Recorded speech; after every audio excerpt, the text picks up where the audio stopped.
Hello, in this video I'm going to show you how you can charge your iPhone 15 Plus.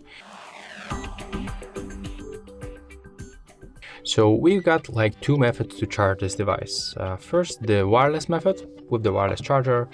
That's some kind of the Huawei charger, so you don't have to get any original or fancy charger. Let's try to put it on it. And as you can see, our iPhone is charging. And the second way is wired, very obvious, with the cable.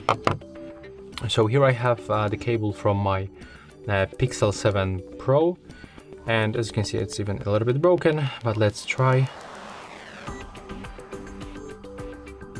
And we can also charge the iPhone with this random USB-C cable. Of course, the second end of this cable is plugged to my charging brick, but you can also plug it to your monitor or, for example, PC.